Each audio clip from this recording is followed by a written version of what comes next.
So third step जो है project बनाने के अंदर वो है कलेक्शन ऑफ डेटा। सो हम पहले ही देख चुके हैं आप डेटा कलेक्ट कैसे करते हैं, और collection of data depends upon your objective. आपका जो ऑब्जेक्ट है आप उससे रिलेटेड डेटा कलेक्ट करेंगे।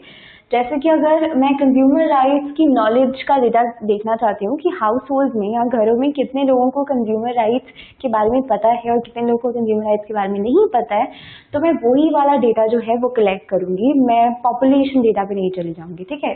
बहुत कॉमन सेंस की चीज़ है। जो देखने की चीज़ है वो ये है कि डेटा को कलेक्ट करने के अलग अलग सोर्सेज हो सकते हैं, यानी कि आप किस तरह से वो डेटा को कलेक्ट करते हैं उसके दो तरीके हैं। पहले में हम कहते हैं प्राइमरी सोर्सेज और दूसरे को हम कहते हैं सेकेंडरी सोर्सेज। इन दोनों का कंपैरिजन, इन दोनों के बीच में जो डिफरेंस है वो एक क्वेश्चन बैंक के एग्जाम में आ सकता है। तो मैंने ब्रॉडली इनको 3 कैटेगरीज में डिवाइड किया है। इनको अगर आपको सेपरेटली एक्सप्लेन करना हो तो भी इन कैटेगरीज को ध्यान में रख के एक्सप्लेन कर सकते हैं, और अगर डिफरेंशिएट करना हो तो इन 3 कैटेगरीज को यूज करके बेस्ट तरीका है डिफरेंशिएट करने का, ठीक है।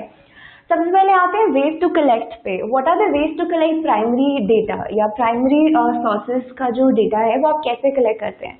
सो डायरेक्ट पर्सनल क्वेश्चनिंग से होता है, ठीक है। डायरेक्ट पर्सनल क्वेश्चनिंग की जब मैं बात कर रही हूँ तो मतलब कि आपने क्वेश्चनर बनाया, जैसे आपके घर में जब वो पॉपुलेशन सेंसस के लिए आते हैं, यानी कि जनगणना के लिए जब लोग आते हैं तो वो आपके घर में डायरेक्टली आके आपकी मम्मी पापा से पूछते हैं कि आप बताइए आपके घर में कितने लोग हैं वगैरह वगैरह। तो उस तरह से पर्सनल क्वेश्चनिंग एक तरीका है जिससे आप एक क्वेश्चनर बना के आप एक टीम में आप एक लोगों को हायर कर सकते हैं जो कि आपके लिए जाके वो डेटा कलेक्ट करेंगे और लोगों से डायरेक्टली इंटरव्यू करेंगे। दूसरी तरह से आप मेल भी कर सकते हैं, मेलिंग क्वेश्चन है, यानी कि आपने जो एक सेट ऑफ क्वेश्चंस बनाया, आपके जो क्वेरी है आपने उस क्वेश्चनर में लिख दिए हैं, आपने 10-12 क्वेश्चंस लिखे और आपने उनको मेल कर दिया। दो चीजें ध्यान रखनी है अगर आप मेलिंग से प्राइमरी डेटा कलेक्ट कर रहे हैं, अगर आप लोगों को ईमेल कर रहे हैं अपना क्वेश्चनर, पहली चीज ये है कि आप उसमें मेंशन करेंगे कि आपका ऑब्जेक्टिव क्या है, कि वो आप डेटा क्यों कलेक्ट कर रहे हैं, आप अपने प्रोजेक्ट के बारे में बताएंगे। प्रीटेक्स्ट देना जरूरी होता है। और सेकंड, आप उन्हें ये बताएंगे कि वो जो भी आंसर दे रहे हैं वो इस प्रोजेक्ट के अलावा किसी और चीज में यूज नहीं होगा। इट्स लीगल और ये करना बहुत इंपॉर्टेंट है जब भी आप डेटा कलेक्ट करें। On the other hand, when we come to secondary sources of data collection, जब हम secondary sources पे आते हैं तो हम basically surveys या फिर published और unpublished जो भी surveys होते हैं उन पे देखते हैं, या जितने भी sources हैं published और unpublished उनको देखते हैं। So दो तरीके हैं, या तो published sources या फिर unpublished sources। पब्लिश सोर्सेज में हम किसी इंसान का पर्सनल रिसर्च पेपर यूज कर सकते हैं, किसी का रिसर्च पेपर जो किसी ने रिसर्च किया होगा हम उससे डेटा ले सकते हैं। हम किसी मैगजीन के अंदर कुछ सर्वे हुआ होगा, किसी मैगजीन में कुछ डेटा होगा, किसी न्यूज़पेपर में डेटा होगा, वो ले सकते हैं। तो पब्लिश में आता है newspaper, magazine. Unpublished sources on the other hand होते हैं प्राइवेट ऑर्गेनाइजेशंस जो डेटा कलेक्ट करती हैं, जो कि सर्वे करती रहती हैं, उनका डेटा होता है। अनपब्लिश्ड में ब्रॉडली यही डेटा आता है जो सपोज कुछ प्राइवेट ऑर्गेनाइजेशंस ने डेटा कलेक्ट किया, उन्होंने सर्वे किया किसी भी चीज़ के बारे में, तो आप उन ऑर्गेनाइजेशंस, क्योंकि ये डेटा उन ऑर्गेनाइजेशन के पास होता है, पब्लिकली एक्सेसिबल नहीं होता, यानी कि हर कोई उसको नहीं एक्सेस कर सकता, तो आप जाके उन ऑर्गेनाइजेशन से पूछ सकते हैं कि हमें ये डेटा चाहिए और फिर आप वो डेटा यूज कर सकते हैं। ठीक है, let's come to the second point of data collection, that is reliability, कि प्राइमरी सोर्सेज का डेटा और सेकेंडरी सोर्सेज का डेटा कितना रिलायबल है। When we come to reliability, सबसे पहली हमारी बात आती है कि प्राइमरी सोर्सेज का जो डेटा है वो ज़्यादा रिलायबल होता है।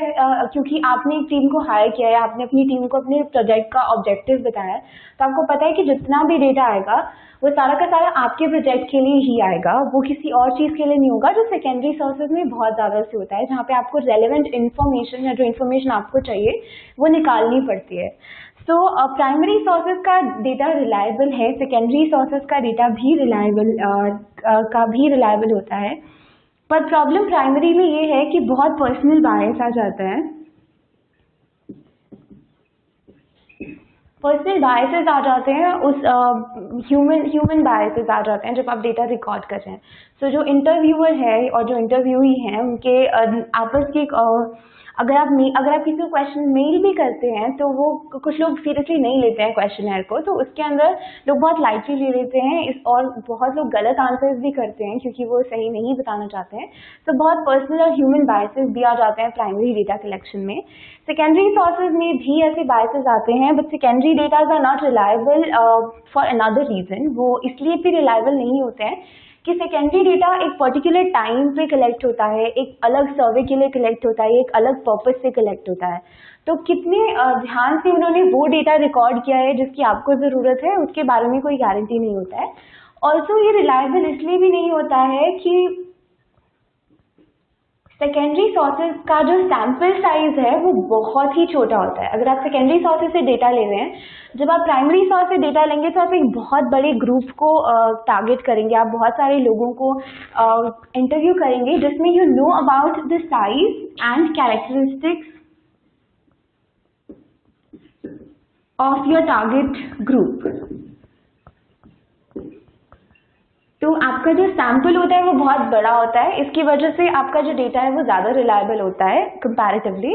पर सेकेंडरी सोर्सेज में होता है कि जो आपका सैंपल साइज है वो बहुत ही ज़्यादा छोटा होता है, बिकॉज किसी ने एक सर्वे किया है ऑलरेडी और उनका डेटा, उनका जो सैंपल है वो और भी छोटा होकर आपके पास आया है। तो इसके जो रिजल्ट्स हैं वो आप जनरली बहुत बड़े लेवल पे जनरलाइज नहीं कर सकते।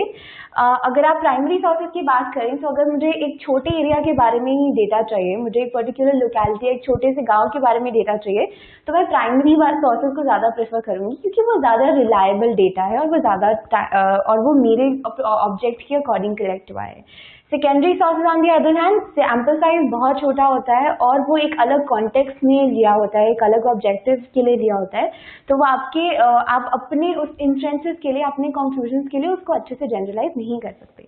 ठीक है। Third thing is accessibility. So primary के बारे में जब हम बात करते हैं, क्योंकि टारगेट ग्रुप बहुत बड़ा भी हो सकता है और बहुत सारी कॉम्प्लिकेशंस आती हैं, बहुत सारे ह्यूमन बायसेस आते हैं, तो हम कहते हैं कि जो प्राइमरी सोर्सेज का डेटा है it's very difficult to get. It's difficult to get, it's difficult to collect and क्योंकि बहुत ज़्यादा टारगेट ग्रुप का साइज बहुत बड़ा है, आपका सैम्पल ग्रुप बहुत बड़ा है, और ये इसलिए भी होता है क्योंकि इट्स वेरी टाइम कंज्यूमिंग। तो अगर ये बहुत ज़्यादा टाइम लग जाता है डेटा कलेक्ट करने में, बेसिक जो फर्स्ट स्टेप है प्रोजेक्ट का वो करने में बहुत टाइम लग जाता है। और इसके अंदर एक थर्ड पॉइंट है जो हम लिखते हैं प्राइमरी सोर्सेज में, and that is So it's difficult to get, it's very time consuming at the same time। इन दोनों की वजह से और सेम ही रीजंस की वजह से, क्योंकि साइज बहुत बड़ा होता है टारगेट ग्रुप का, primary data is very costly. तो वही ऑर्गेनाइजेशन या वही लोग जो अफोर्ड कर सकते हैं इतने बड़े स्केल पे डेटा को कलेक्ट करना, वही प्राइमरी डेटा की तरफ जाते हैं। तो तीन प्रॉब्लम है primary sources, primary data collection में एक्सेसिबिलिटी के अंदर। वो है it's difficult to get because it's very large size, it's very time consuming again because of the large size, बहुत टाइम लग जाता है, and it is very costly. On the other hand secondary sources का data जो है it's very inexpensive. Mainly आपको जब secondary sources का आप डेटा कलेक्ट करते हैं तो आपको सिर्फ उस ऑर्गेनाइजेशन से नेगोशिएट करना होता है या फिर उस पब्लिशिंग हाउस से नेगोशिएट करना होता है, उनसे बात करनी होती है कि हमें आपका डेटा चाहिए। आपको बहुत सारे लोगों से डील नहीं करना, यानी कि आपको अराउंड 1000-2000 लोगों से डेटा कलेक्ट नहीं करना है, आपको सिर्फ डायरेक्टली जाके एक ग्रुप ऑफ लोगों से बात करनी है कि हमें आपका डेटा चाहिए। So it's Fairlie inexpensive and therefore it's less time consuming. इसलिए इसमें कम टाइम भी लगता है, आपको बहुत कम टाइम में कंपैरेटिवली प्राइमरी सोर्सेज से ये डेटा मिल जाएगा। और थर्ड इसी की वजह से ये भी हम इसे कहते हैं कि it is easier to get. So this is the basic difference between primary sources and secondary sources of data collection, and it is the third step towards making a project.